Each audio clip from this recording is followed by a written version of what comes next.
So when I got here and they said, "Oh, there's our SOS festival," I was like, "What? That sounds really fun." But after experiencing it for 2 semesters, I said, "Wow, what a great thing that we do." And Roger, my date on it is 2001. Does that sound about right, Laura? Yeah. The research I did said that Laura started it in 2001, and there was an article about it in the Seattle Times, or the Weekly or something, and it was like a big deal. And I'm glad to keep doing it, and we should continue to make it a big deal. So we've tried to make it a big deal this year with just changing out some ideas and making a new program and all kinds of things. And maybe for the first time, I'm not really sure, having guest artists come. So as I introduce these wonderful people, Quince Ensemble was a group that I first heard in Chicago about 3 years ago, I think, 3.5 years ago. And I'm a lover of voice ensembles and voice writing. And I was just really enthralled by what they did. And so when I came here, and Megan and I started talking about bringing an ensemble for a residency for Cornish Presents, Quince came immediately to mind. And so I'm really glad. There's been a lot of emails back and forth over an entire year, and a lot of planning and grant writing. They come through some grants through Western Arts Alliance and other grant associations, and some donors and things like that. So it's a lot of hard work to bring them all here. And here they are. So what I love about Quince, and we'll be exploring their work for the next 3 days together, is their openness to all kinds of sound, and their openness to all kinds of composition, their incredible musicianship, the fact that they're doing this, kind of carving out a space that I don't know that's been carved out necessarily before. I mean, I love the quote, "You're the Anonymous 4 of new music," right? I mean, I think that's actually, because Anonymous 4 carved out a space for early music back in the 70s and early 80s. And they did something that really nobody else had really done. And I think you guys are doing that in a whole new way. So I'll let them introduce themselves and their work and so forth. Today's session is meant to be about how they have commissioned works and how they think about composing for the voice, the kind of issues and struggles they come through. But it can, of course, go in any direction. And we'll have lots of opportunities this week to be with them. Tomorrow is a specific voice masterclass with 3 voice students singing for them to give feedback.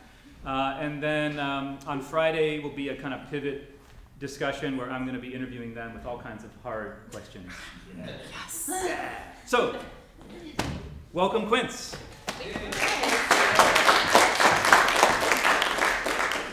Well, maybe the first thing, so you've heard a little tiny bit about us, and we'll talk a little bit more about ourselves in a second. We love talking about ourselves. But who are you all? Who are the singers in the room? I knew that one. Right. But excellent. So there's about, let's see, keep your hands up. I'm not fast. 5 or 6. Yeah. Excellent. Who are the composers in the room?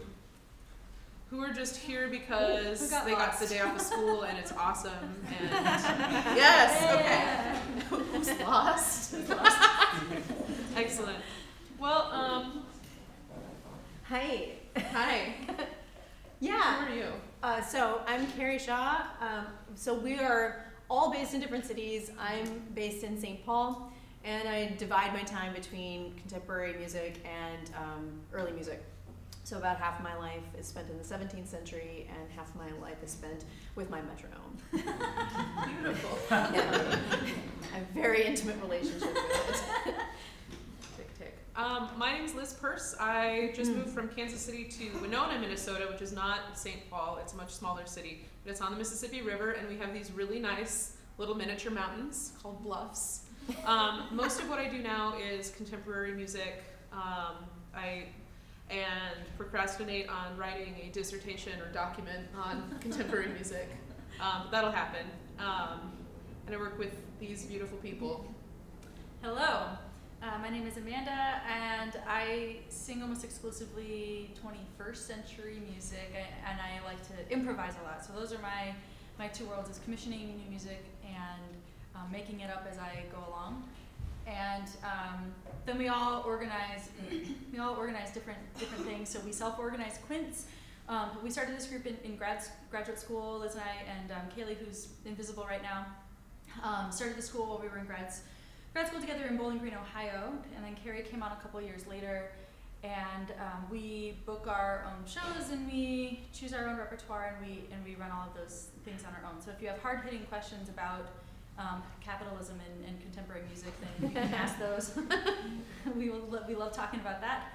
And I run a festival for contemporary performance in Omaha, where I'm based. Yes. Who snapped Omaha? So snap in Omaha, yeah. Who's repping Omaha? That's wonderful. More of a contemporary festival snap. Oh, contemporary. Yeah. Oh, nice. It wasn't We a accept Connor that. Oberst Bright Eyes. That would be more of a. Okay. Well, we thought we are a vocal ensemble, and since all four of us are here, we do have other pieces that are not all four of us. And one we thought we'd share with you is by a New York-based composer, Gilda Lyons, called Bone Needles, and it's a duo. So we thought we'd sing something for you and then talk more, because we prefer singing to Just talking. let me sing. Okay, sorry. Oh, hi. Oh, hi. Oh, bye.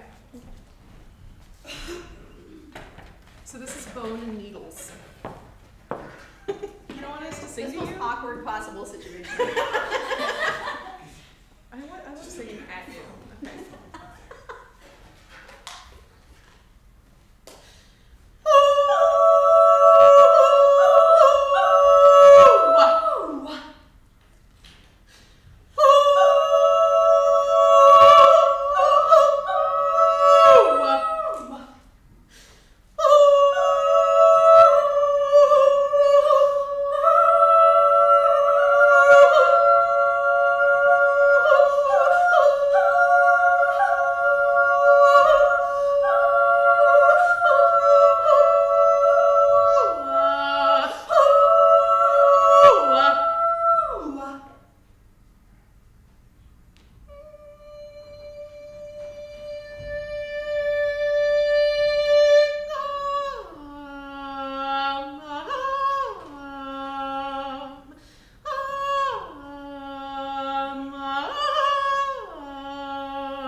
was written by a singer, and I very much appreciate that because it's so much fun to sing.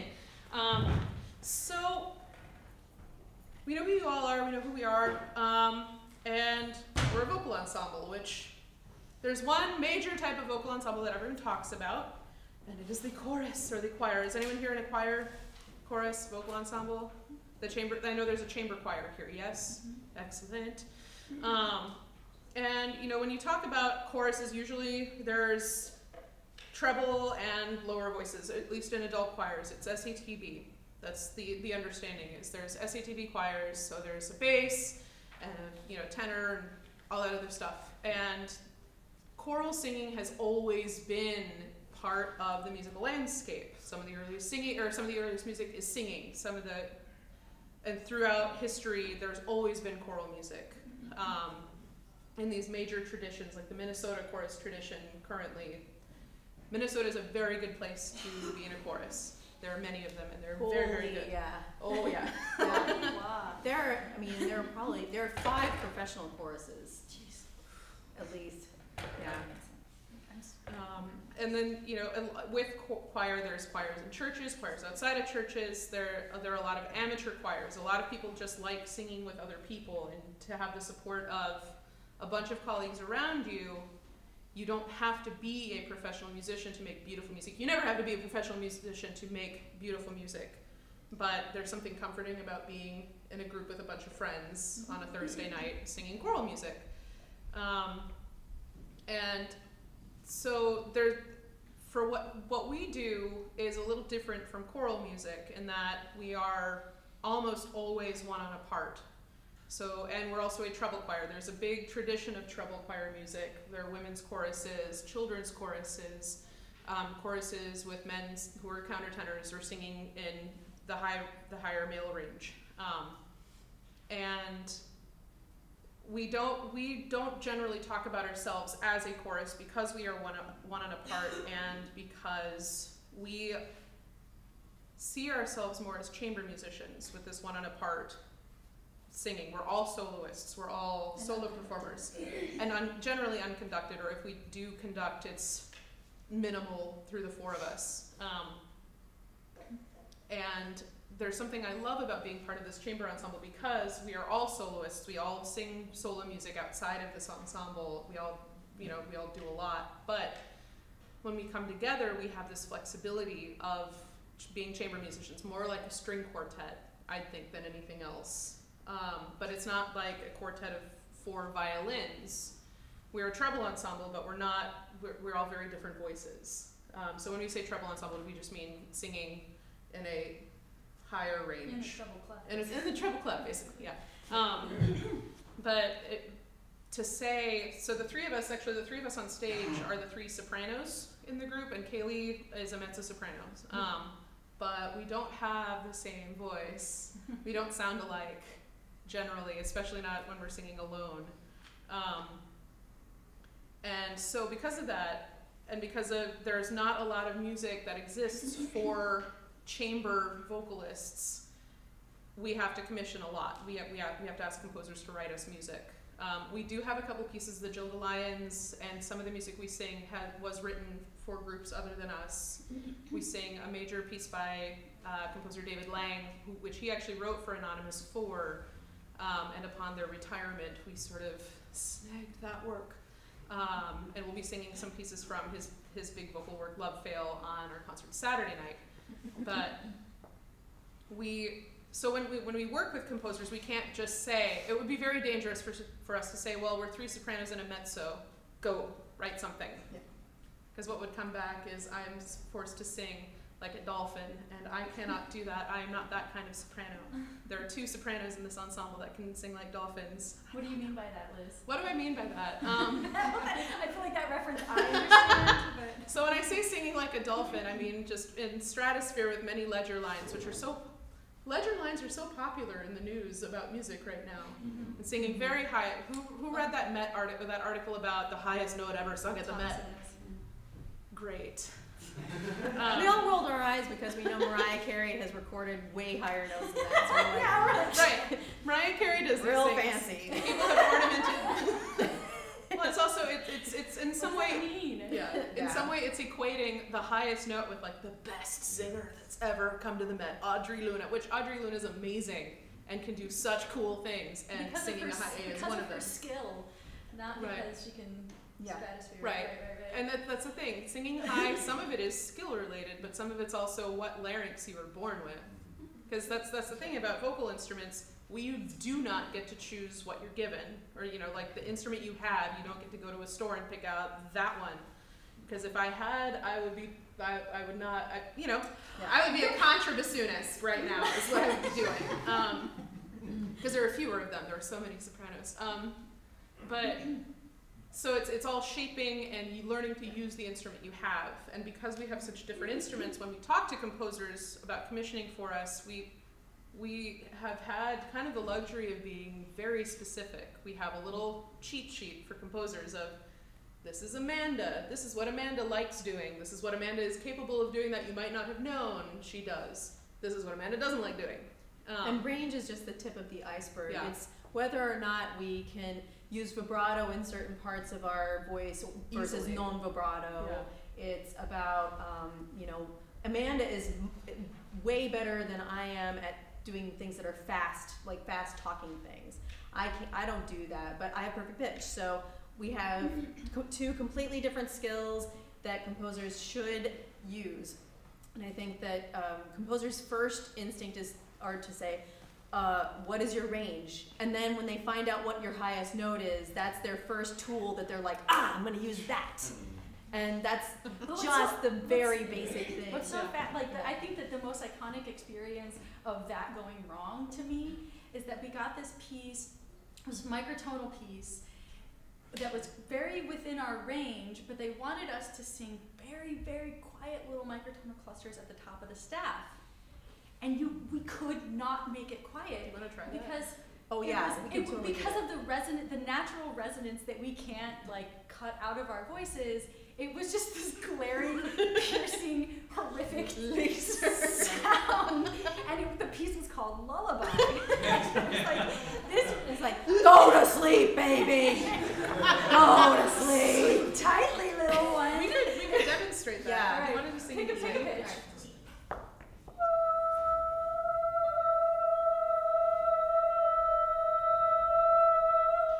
And they kept asking us to please sing it as quietly as possible. We Can you are sing it quiet? Can we go in?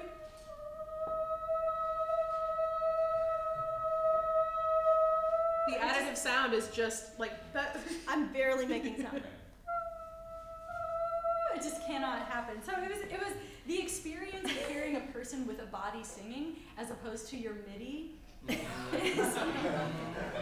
Yeah, that's something that is frustrating. They're like, well, I really liked it when I heard it in MIDI. Well, you should have written an electroacoustic piece with this MIDI sound. I've got this instead of us. flappy meat costume that goes like this when I sing, and that carries through the room. Yeah. But I think that this is what the disconnect between the experience of imagining a piece for voices and the experience of hearing it. In the trend for the past 20 years has been a very clean, often breathy, thin vocal sound. That's not universal, but that's the type of piece that we get the most of. Can you please sing as though you are 8 years old and you've not gone through puberty? And we see words like pure or Pure, natural, what do those words mean? natural, in relation to untrained, voice? and I think that is Untrained. untrained, whatever. But it's possible to sound very, I guess, simple, or to have a very flat sound in certain ranges. Yeah. And so this is part of the collaborative conversation, is that if you grew up listening to pop music or kind of folk music or something, and that's in your ear vocally, and that's the kind of sound that you want, then you have to work within the range of where that's possible in the voices.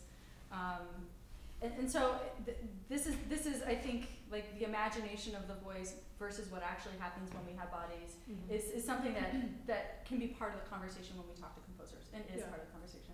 I mean, it's really important, and that you can't expect what is easy for Amanda to do or easy for Carrie to do, which even they're very similar voices in certain ways, but even for them, they have different instruments. And to ask me to do the same thing that Amanda's doing in the same way, it can be, for me, just death. And I think this is also applicable if you end up writing for a choir, and let's say out of the blue, somebody commissions you for a choral piece, maybe some church in some town, some medium-sized city. You need to know how many tenors they have, how many sopranos they have. Not just like, is it SAB or SATB, but like exactly how many people are singing, because these irregularities of individual voices start to flatten out when the more singers you have. If you have 3 singers on a part, you can finagle weird things that, like, you don't want to sing an F sharp, and I don't hate the G, but between the two of us, we can actually make it work. Right. That's part of the teamwork of choral music. Yeah, and you need to know that, because if you've got a choir of 20 people per part, then you start facing other challenges. You've got to move 20 voices simultaneously, and you can't ask them all to move very quickly, because now you have the problem of lag. Right. One person is a little bit behind, so that person next to him is also behind, and it's very hard to manage a large group. So with a one on a part group, the particularities that you have to deal with are very unique, and talking to us directly about it, or talking to any group that you work with where there's one person on a part, you go directly to the people. So I'll talk a little bit about the piece that Liz and I sang and why we like this vocal writing. So this piece is called Bone Needles by Gilda Lines. This is. What I like about this piece is the combination of fluidity that is often capitalized within the voice. We can sing very legato, but it still has a rhythmic vibrancy to it. And I like that she was so creative with the types of vowel shapes that she used without using words. So a lot of composers don't want to use text, and we're all about that, whatever. I mean, we love singing, we love telling stories, we love using text, but we also love to just work with colors. So she used oohs and ahs and different vocal syllables in a really creative way that creates variety within the timbre of the voice. She created this nice combination of a lower voice with a higher voice, and used really minimal materials with a lot of variety to create this progression throughout the piece. So what I love about this piece is that it's a simple, very minimal amount of materials used in a creative way to create like vocal timbral change over time. And it's a short and sweet piece. We don't get a lot of short rhythmic pieces. We get more pieces that are colorful explorations that are very slow. I think that's a great way to use the voice. We just don't get a lot of rhythmic pieces. So that's why I really like this piece. Yeah, I think this is the kind of piece that you couldn't put 4 people on 2 parts. It's so it's so active. Also, that if 4 people were doing this, it might start to sound like a lullaby, aka our nightmare. Do we want to play one of the other? Yeah. So the excerpt we're going to play is from a piece that we got at another composer ensemble residency we did at Stanford University this one was with composer Laura Steenberg, who is wonderful and an improviser, and she had us singing through harmonicas, which sounds amazing. And for this piece, for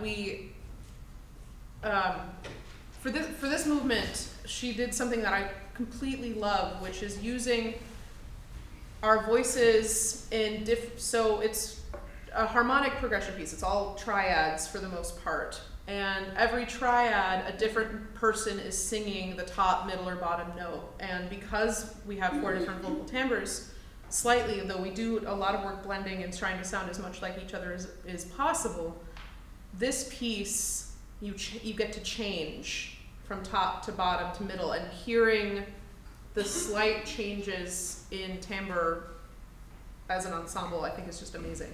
And it sounds like sci-fi music. Also, Yes. Okay, this is from The 4 Winds by Laura Steenberg. This is the 5th movement. A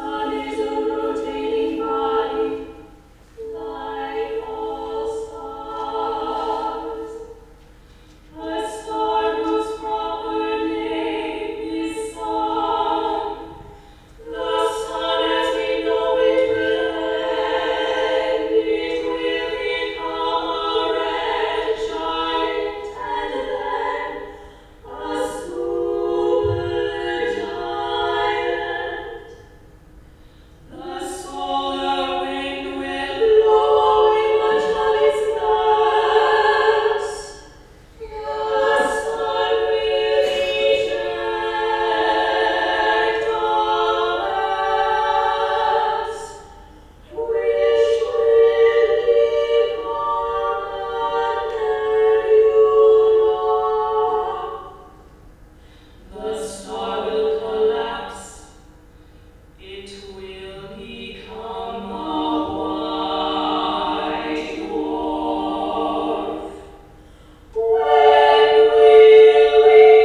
about that piece is that she notated the vibrato at the end, so and which was a really fun thing to work on. I mean, vibrato isn't necessarily on or off.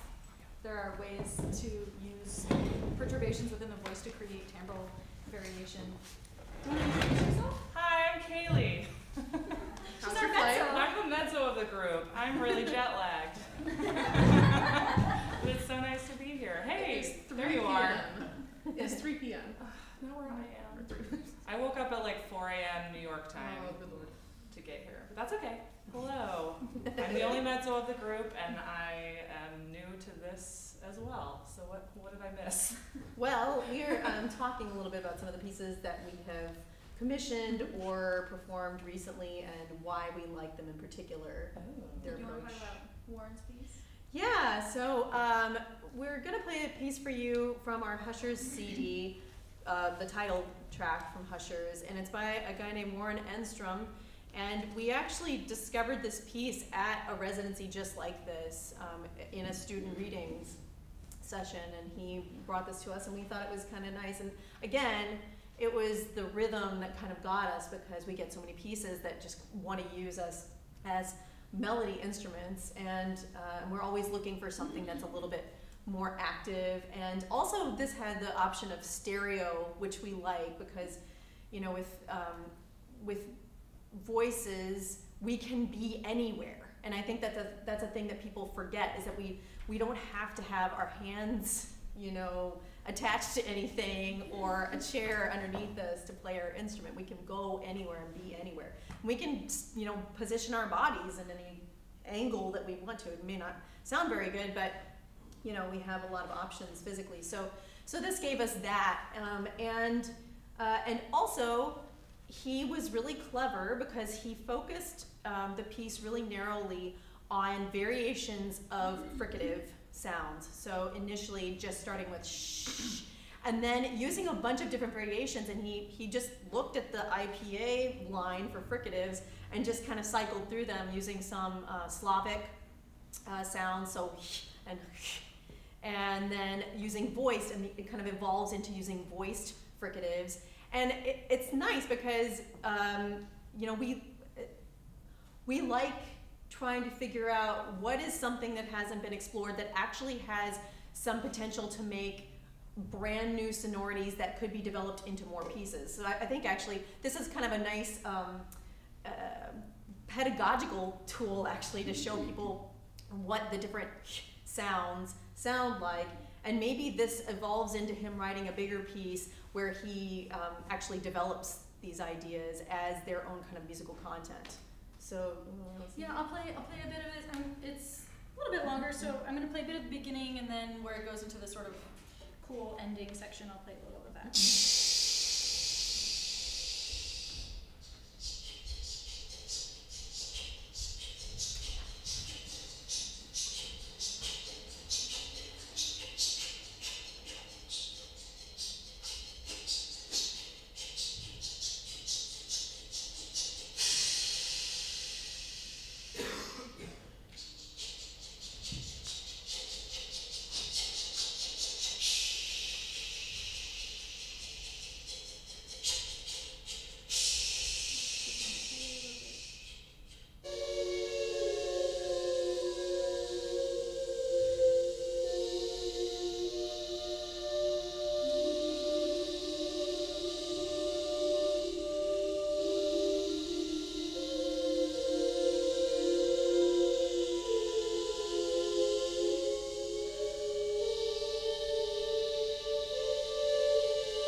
So, I mean, there are all sorts of, beyond IPA, there are all sorts of advanced notational systems that you can use that didn't exist, 20, 30 years ago, or that people weren't taking advantage of 20, 30 years ago, and are good sources for fresh ideas.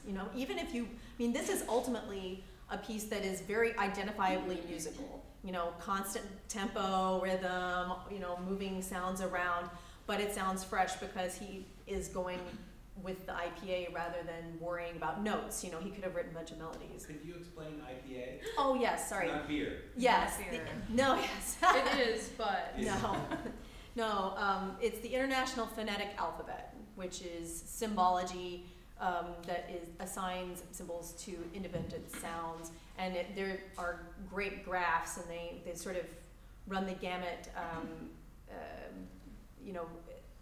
Online you can find some pretty decent small graphs, and then there are huge graphs when you get to African languages and Asian languages and dialects and even just the specificity yeah. between or from like American English. Linguists use IPA, and I think sometimes a slightly different way from how singers use it. And if any of you have, some of you are singers, do you have to use IPA ever in your foreign language work? Yes? Yeah. Okay. There's like the Purple Wall book, there's the Blue Moriarty book, there's all sorts of books about diction for singers. And if you are a composer who wants to use IPA, I would suggest you find one of them, because it uses generally the more simple version of IPA that most singers are, if they've gone through a collegiate voice program, are pretty fluent in, because it's how a lot of singers who don't fluently speak Italian, German, or French approach those art songs or those arias. Linguistic IPA is much more specific, and it goes from, say, like the sound E. There's many variations of E. It's like that scene in My Fair Lady. Has anyone seen My Fair Lady? When she's like doing all the vowels at the beginning. Yeah, you should watch it. Hey. Most of our rehearsals. Ow. And actually, we also have to be concerned about matching vowels in order for things to tune. Yes. So, you might write something in IPA, but we may have to throw it out. Especially if it's above the staff. If it's above the staff and you want us to sing a horrible vowel. Yes. Even just the very beginning of the David Lang I Live in Pain, we have to trying to figure out what is the ah. And when do you change to the E? Yeah. I. Does it because as American singers we know how to say the word I, but when you expand that to 4 beats, we all live in four different places in the U.S. But that's an interesting example too, because he wants natural diction. Mm-hmm. What does that mean?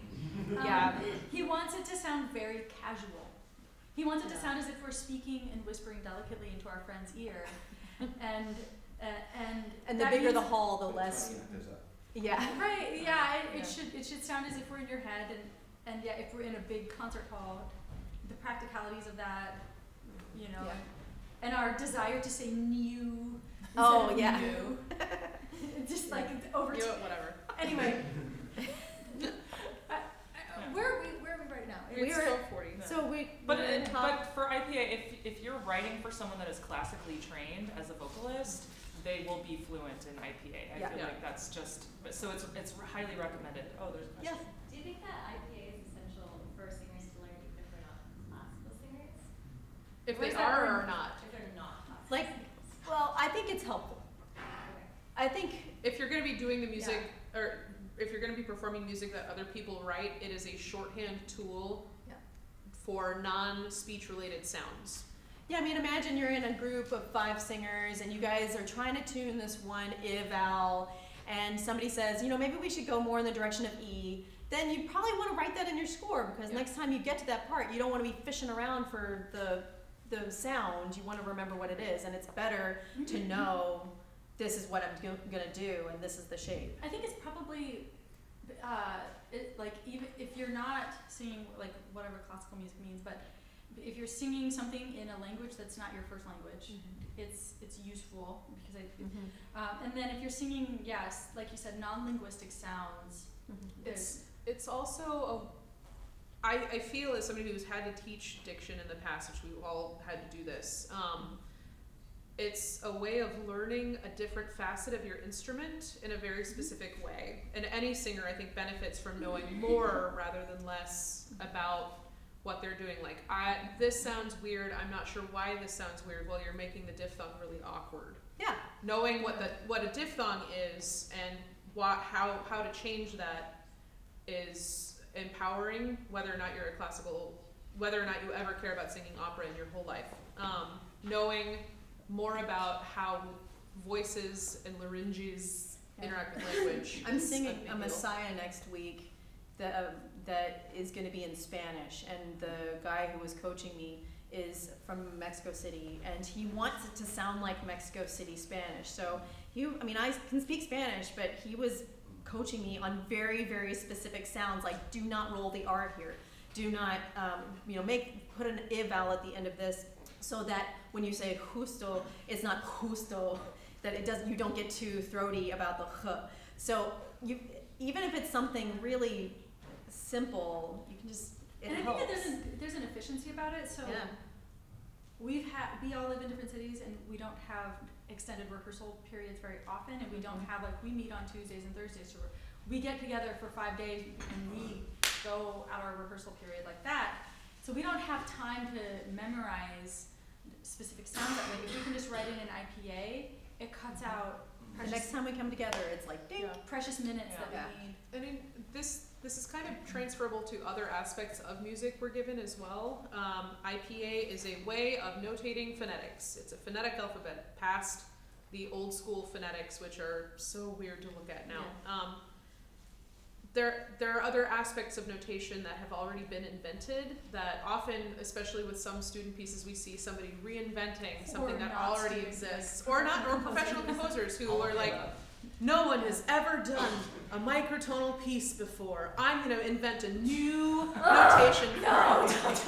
And I'm a genius! And it's like, well, no, Schelsey did this 50 years ago, and Berio did this, and there are composers whose notation has become, who did invent a notation, and maybe something you do will be brand spanking new, it should be amazing.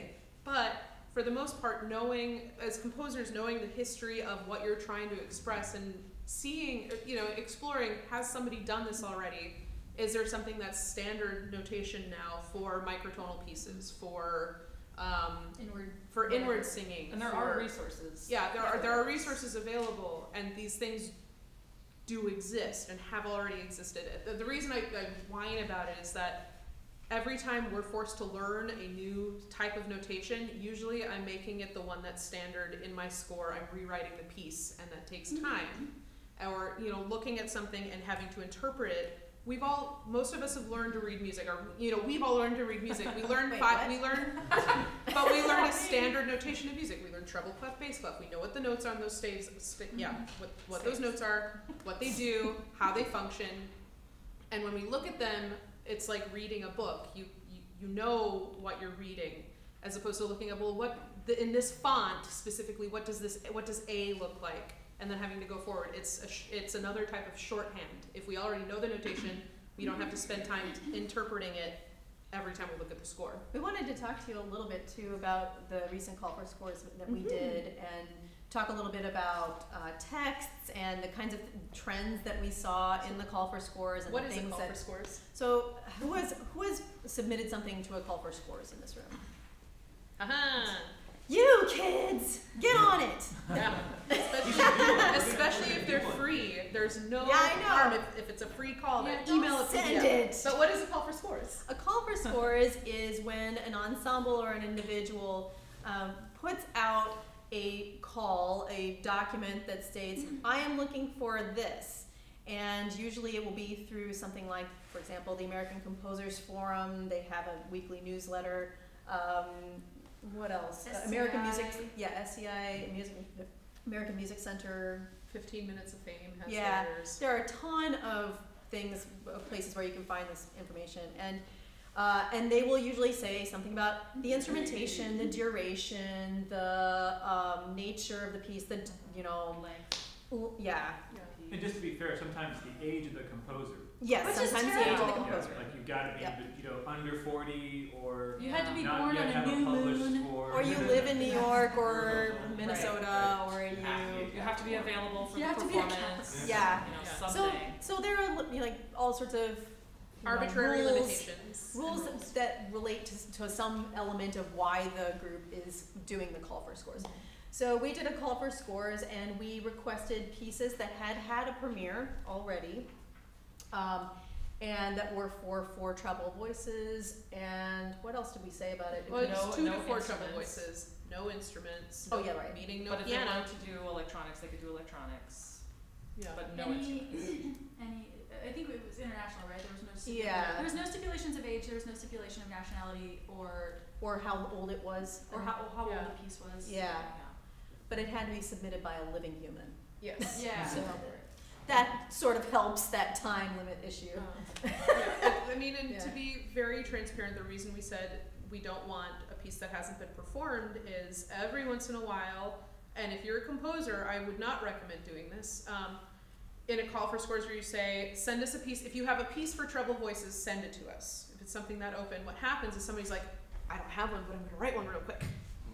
Yeah, and then they write a brand new piece, and they send it, and it doesn't get picked, and then they're upset because they've spent time and energy creating a piece of music that is now not going to be performed.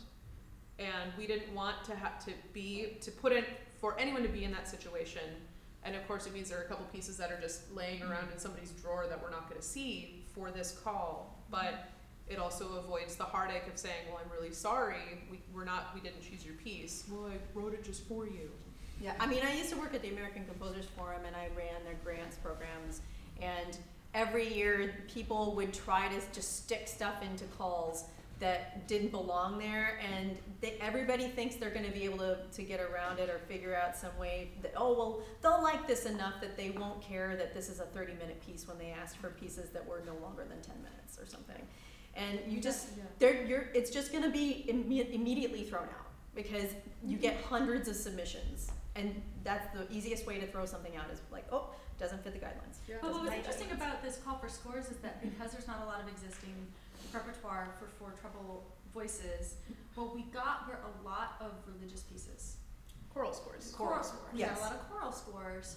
And we're not particularly interested in singing religious text. And we aren't interested in singing music that's geared toward a choral repertoire is different than music that's geared toward a chamber repertoire. And if they had gone to our website and looked at what we do, even for a second, they would realize, oh, they don't do this. Right. But they just wanted to throw it out there. I mean, there's no harm. We didn't have an application fee, so there's no harm. There's no harm done for sending them. You don't know. We knew saying, hey, do you have this unicorn piece laying around that you happen to write for 3 or 4 treble voices a couple years ago? But we got over 100 of those unicorns, pieces that had already been written for. So that was great, and we learned a chamber lot from ensemble. the call for scores,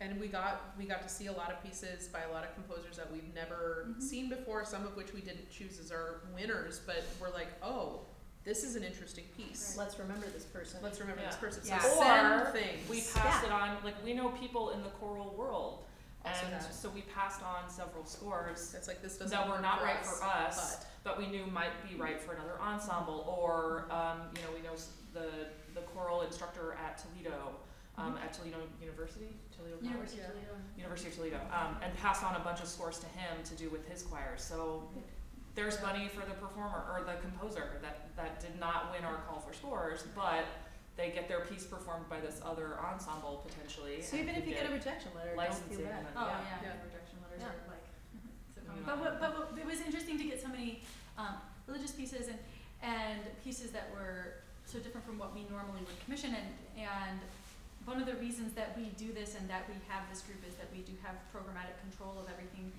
that we write. The politics of text and identity come into what we're doing because we're singers, probably more so than in most chamber instrumentation. We had one submission where we didn't select it in part because we did not feel comfortable with the angle of the politics and having our voices be the voice of that that statement. That message, yeah. Yeah. So we think about that a lot, and We're thinking about it more. we don't.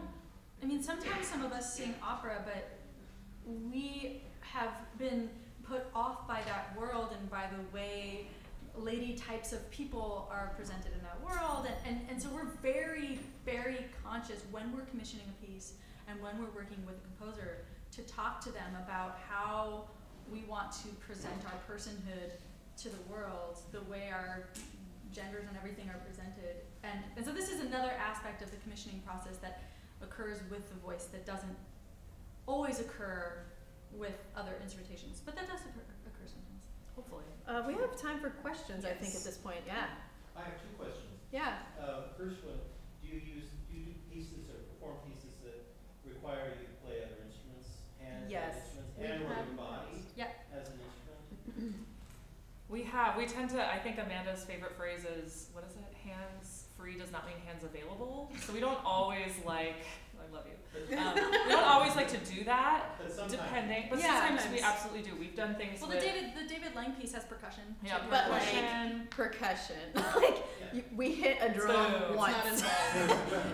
It's very kind. Yes, it is very and good. keeping in mind, some of us use pitchforks, Tuning tuning forks. forks. Gotcha. Always say pitchforks. We do a lot of pieces with electronics. Yeah. Well, my other question is about your name, because I have a great recipe for quince preserves. So do we. Let's compare. Yes. Okay, But, so sorry, go where ahead. did your name come from? How did you get it? The story is that we started as a quintet. Oh, you did?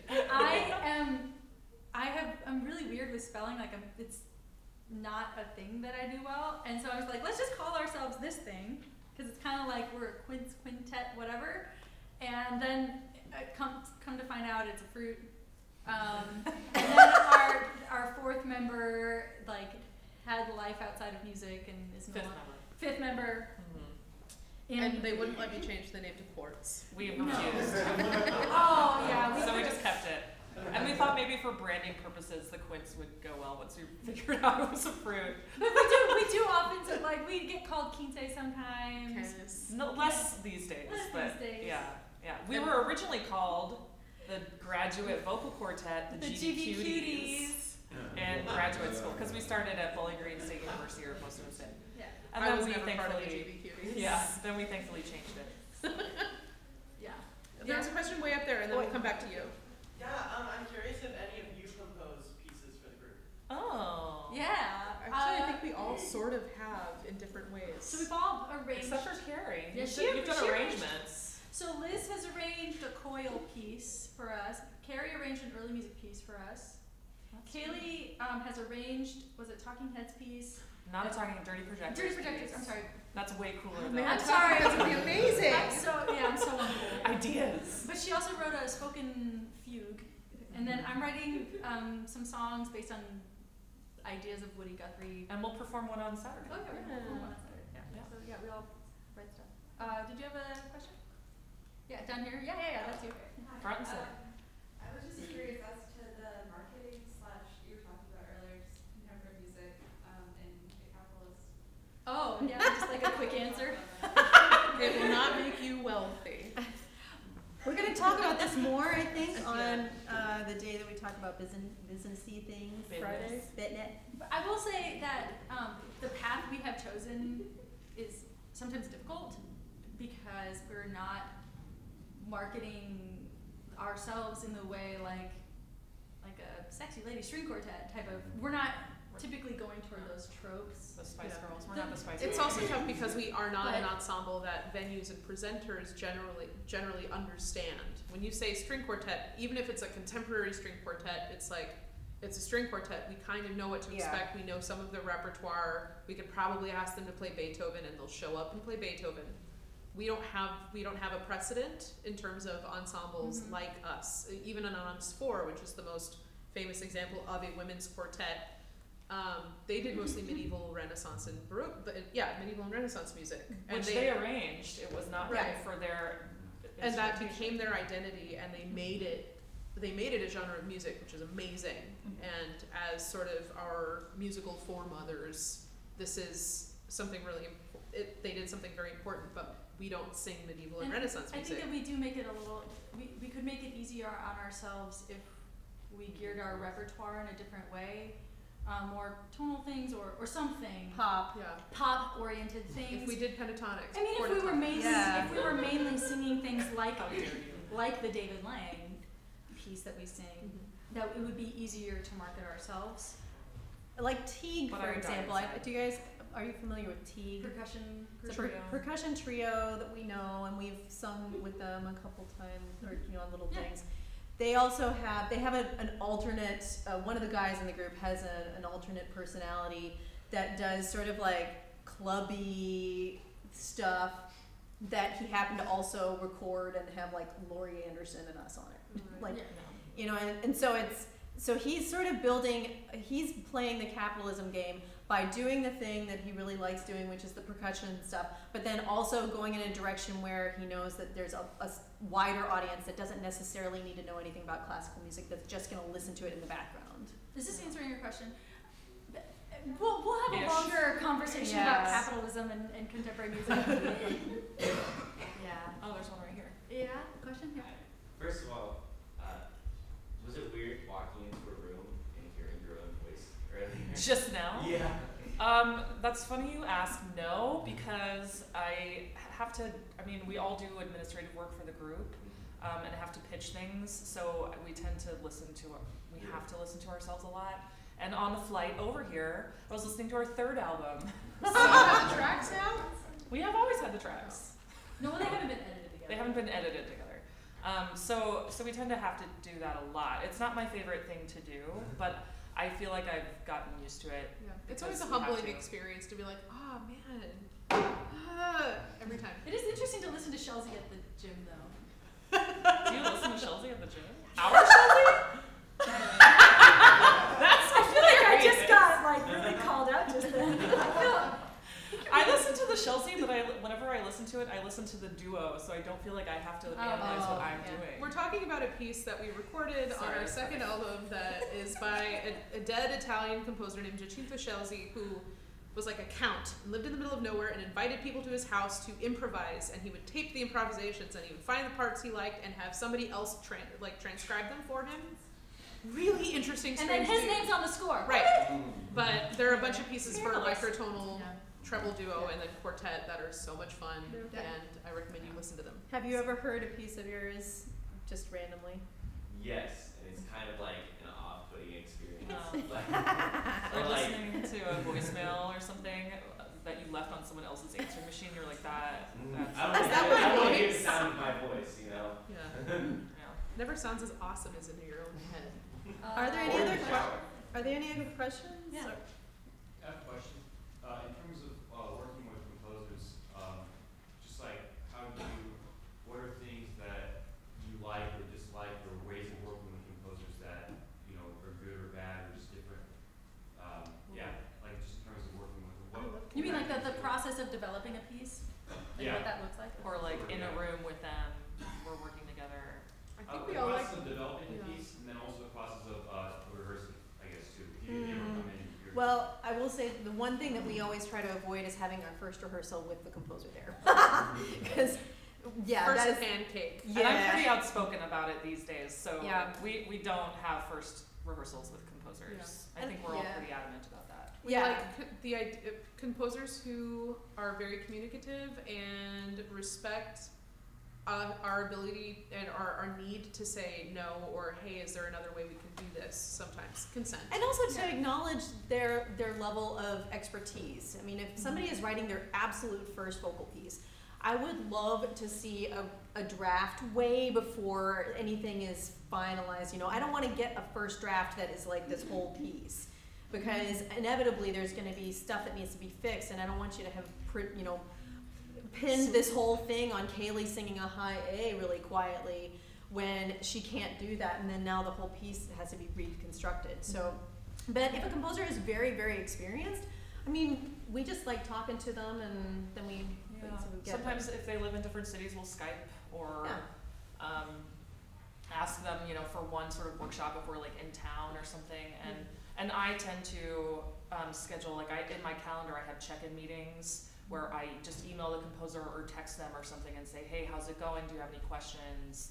If I'm not hearing from them, because again, it is really important for us to see drafts, even in my experience from experienced composers, because voices are just so And for weird timing, sometimes and specific. we think about things a year out at the very earliest. We don't ask somebody for something and then expect it 3 months from now. And we don't typically schedule the performance until we've seen the score.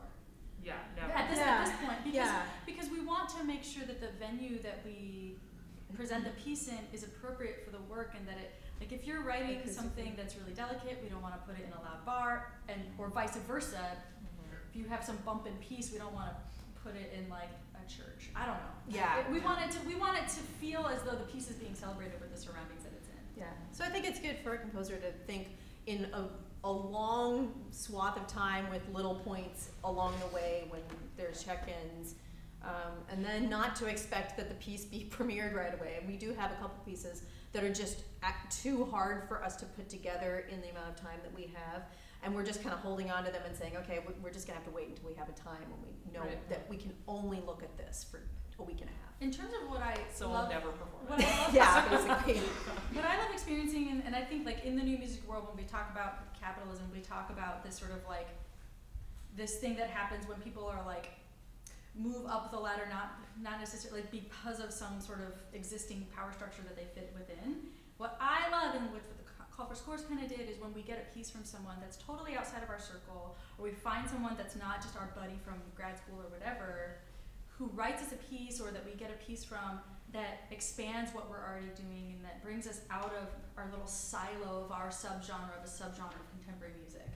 And this is, I think, why I love working with Quince, is that we don't go toward a group of composers or a style of composition. We really want to stay, and your professor said this, like we do actively really work to get outside of our little zone. I worked in financial management very briefly, and one of the things that they taught the people who were doing sales was that if you find a client, one thing you can offer them is maybe you'll give them a discount or something for some service if they can provide the name of 6 people who are like them. And I think that actually that's sort of a good idea. If you're a composer and you're working with a performer, you should say, who else you know who might like this thing? And just start emailing people. And even though cold emails are not always good, you probably should ask the friend to make an introduction. But it's sometimes good to just try to meet new people outside of your world any way you can. But people who are tangentially related. It's 1 o'clock. We can talk for a few more minutes, but people just get up and leave if you want to leave. Were there more questions? I have a quick sort of comment for all the composers and perhaps a request. There's a lesson in when you talked about, there was a composer that said, I want you to play sustained high notes, just perfectly microtones away, but really soft. Now, when you were giving us the example of that, and you were saying you can't do that so soft, you were doing it where it's a natural resonance, and it was one of the most cool sounds I've ever heard. So I want all the composers to know that you might do something that you think you want, and then you are told, you know what, that's not going to work, but the A won't work, but B is an incredible sound. And sort of, it's a good little lesson for all composers to know A might not work, but B might be something even better. You gave the example of that. Could you give me a 5-second example again of that? I was such a great sound. So we're doing the brown note. The brown note. The unsuccessful too soft. Quiet brown note. Okay, so just sing a microphone. So I'll do an E, and you guys can find other things. Okay. I want to be last.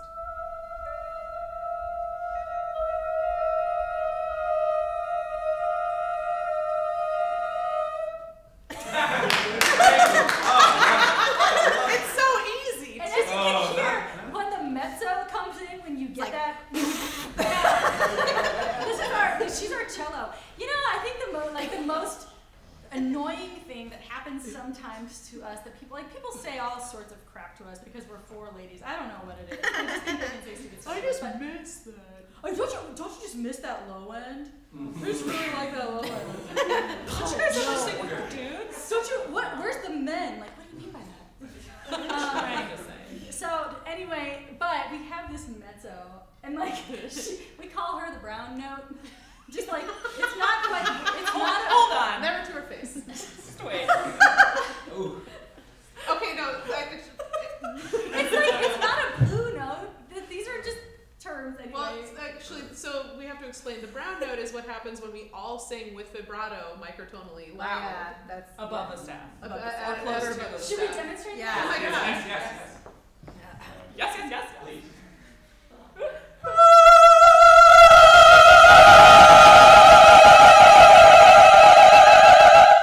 Yeah. It just kind of. Sounds like It 20 sort of happens people. in Your subtones. the Steenberg. Yeah. Oh yeah. That thing. Yeah. It's too late. I like how casually you guys pulled that out. It's the brown note. It just flows. Just whip it out. It just flows. Oh, that's as a sort of talking about MIDI to live body transmission. That's something that voices have, that voices with instruments have, or certain instruments do too. Is this amazing interference of subtones? So, like at the end of the Jill Alliance piece, there's this incredible thing when Amanda when Amanda goes from the G to the A, one of her final two pitches, and I'm holding a note, you hear this mew kind of subtone happen. And I'm sitting right between you guys. It's gonna sound so cool for me. Let me find it just so. Who do you want to Okay. No, I got it. You want to just do 3 measures from the end? I was listening. To Sure. Okay.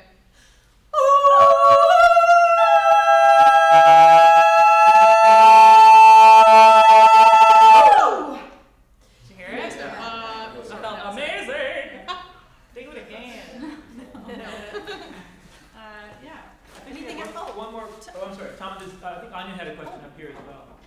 Yeah, I was just gonna ask, how do you go about practicing microtonal music? Like, as someone who's used to, like getting a new piece of music and going over to the piano and picking it out on the piano, like, how do you go and like look at this new piece of music? Kaylee's nodding her head. She's finding finding the app. We do No, not it's- have perfect pitch, and they do. But When that's I not started- the same thing. When I started learning it, I basically would think, can I hear both of my notes, like if it's an A or A and A flat, I would sing something and try to hear both notes simultaneously. And I use droning a lot. Yeah. So I use ClearTune, which is Yeah. an app on I think on any smartphone, right? Yeah, you can get it on Android and iPhone. Yeah. And you can it also has a thing where you can watch where your Yeah. note is. So if you're Where it, like, trying to changes. find, It's G probably 3/4 doing it flat, right. you can just look. So you can see where the microtones that it's happening there. And I have so an app that's what I that's use. keyboard that. That is an awful sound. I can make it worse. That sounds like a bee is trying to give you a voice lesson. Or But it something works, like a voice because- trying to make a French horn sound. I mean, I'll be honest. The first time I learned a microtonal piece, it was Chelsea, and I was performing it with somebody who's way better at this than I am. Of course, than I was at the time because I'd never done microtonal music. And I sat. The Chelsea Zal 1 is basically G sharp and B, and all of the things around G sharp and B for two singers. And I played like with a piano as my drone to be like, can I get a note between the two? Which is not efficient, but it was definitely a good ear training exercise. And that's something that in terms of vocal work and contemporary vocalism is not. It can be if you practice it for a really long time in a bad range for you, but that's an ear training, not a harmful voice technique training. There's very little that's vocally harmful unless it's you're doing something loud that you're trying to imitate somebody else doing. Really grainy, loud singing for long Yeah. periods of time can be tiring, but Yeah. that doesn't happen. We don't get a lot of that. Yeah. No. I think practically speaking, when you're in a vocal group and you're doing microtonal stuff, you end up having to just adjust, know that one person is going to be right. Like, whatever this G is, I've got the conch. We're just it's a quarter flat up from that G. It Right. doesn't matter if it's actual G because we just need the vibration. Well, we need, not not like the which right G. notes. interval. We need So- the interval Yeah. more so than the absolute pitch, whatever that Yeah. Right. is. Then So- the hertz, exactly. Right. So we're just tuning. We're So just we practice and we listening. decide who's gonna be right, who's gonna be the Yeah. person who is the not variable. Right. And I know, it's typically, never Liz. me. It's never this side. No. I also Okay, might so add, there's- I also might add learning Billie Holiday songs. Yeah, Right? I mean, yeah. like learning from blues and jazz artists who are constantly working in the cracks. Yeah. And not just learning the words or how to sing like Billie Holiday, but actually trying to figure out how she would bend a pitch up and down, and seeing where that lies and how that feels in the voice is a powerful tool for opening up your ears to microtonality through a kind of backwards way, but it works really well. It's the un-auto-tuning of classical voices. Tom had a question. I want to go back to the subtone for a second, because that was freaking awesome. Yay! And my question is, did the composer know that that was in there, and did they write that subtone in the score, or did you guys just find it when you were rehearsing? It's not in the score. It's literally just what happens when one voice, one sings a major. If Carrie and I do it, it won't be there. Right. Yeah. So what I was wondering is, so then the composer didn't know that was going to be an audio artifact of this, of that thing.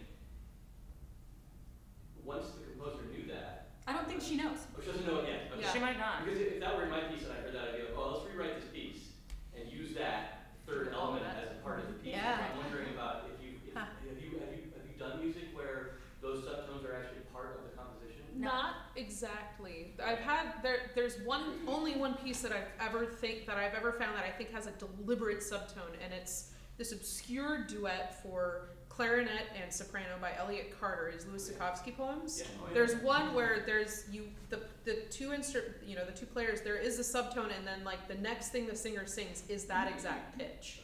Or this kind of combination tone, and it's super cool, but it's so fleeting because it's Carter, and it never happens again.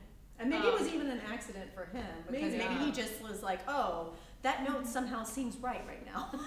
Maybe because you just heard it. And I think I don't think we haven't really worked with any composers who next level stuff. Who work with reinforced artifacts or harmonics or overtones or anything like that. But sometimes people will give us a generic overtone singing, and then we know that they don't know what they're talking about.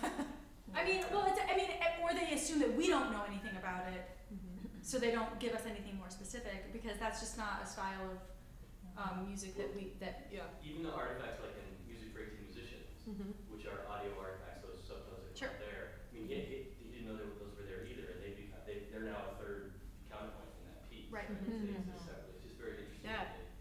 How to harness that. And Gilda might know the composer of this piece. She's a singer herself, but we didn't work with her. But since all these voices are so different, I think it's something that you can't necessarily guarantee. Right. Yeah. I'm a treble instrument player, I'm a flutist, and we use quite often called difference tones rather than subtones. But we can be trained to use the difference tones to learn how to tune well. So you have to be, if I'm playing with another flutist, a high G and an E, the difference tone that would be expected would be a C for acoustical reasons. But not if it's part of an A dominant 7 chord, then the difference tone should be an A. So there's a lot of twisting and listening that you have to do as a player, and I'm sure as a singer too. Yeah. We don't use that in Renaissance ensemble singing. You do use that quite a bit, but more in the sense that you try to get rid of it as much as possible. You're trying to remove all the difference. Do you guys ever work in different tuning systems, like Pythagorean systems? We have not yet. I do for medieval work, but we have a piece for just intonation. We have some pieces, but I think we're mostly trying to just balance the differences between our voices. So in those cases, because sometimes it's we have to answer no, we haven't not yet. Yeah. I think we need to let the